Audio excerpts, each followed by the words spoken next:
বাংলাদেশের মতো 700 নদীর দেশ, ন্যাচারাল ক্যালামিটিস প্রতি বছর লেগে থাকে।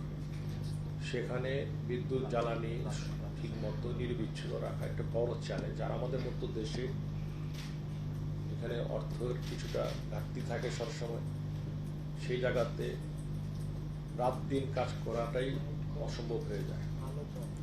তো আমরা চেষ্টা করতেছি। এখন পরিস্থিতি আমাদের নিজেদের নিয়ন্ত্রণে আছে। আমরা চাচ্ছি আগামীতে 10, 15, 16 তারিখের দিকে আমরা আশাবাদী যে গ্যাস নির্বিচ্ছিন্ন হয়ে যাবে। নগদের কাছে সব গ্রাহকই প্রিয়, তাই তো সারা দেশে ক্যাশ আউট চার্জ সবচেয়ে কম। আগামী 3 থেকে 4 দিনের মধ্যে আমাদের বিদ্যুৎও অনেকটা আগের থেকে ভালো হবে। ইতিমধ্যে আমাদের পায়রা শুরু হয়ে গেছে, এটা আবার বিদ্যুৎ দেওয়া শুরু করেছে, আদানিও বিদ্যুৎ দেওয়া শুরু করেছে।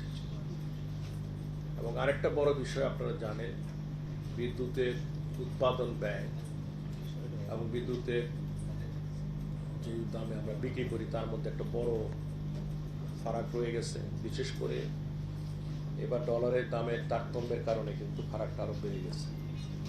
অনেকে আমাকে প্রশ্ন করেন যে কয়লা পাওয়ার প্ল্যান্ট যখন আপনারা তৈরি করতে যে প্রস্তুতি নিয়েছিলেন 2010-11 দিকে, তখন আপনাদের উৎপাদন ব্যয় যেটা ধরেছেন এখন থেকে অনেক বেশি কেন পড়তেছে? এটা স্বাভাবিক আপনাদের কাছে প্রশ্ন আসতে পারে। দুইটা কারণ। একটা কারণ সর্বোপরি ডলারের দাম বেড়ে যাওয়া। আমরা তখন ডলার ধরেছিলাম 79 টাকা, এখন ডলার 117 টাকা গভর্নমেন্ট রেট। এই বিষয়গুলির কারণে উৎপাদন ব্যয় কেবলমাত্র কয়লার ক্ষেত্রেই না, যে পরিমাণ পাওয়ারের যে ভ্যালুয়েশন ছিল সেগুলো কিন্তু দাম বেড়েছে।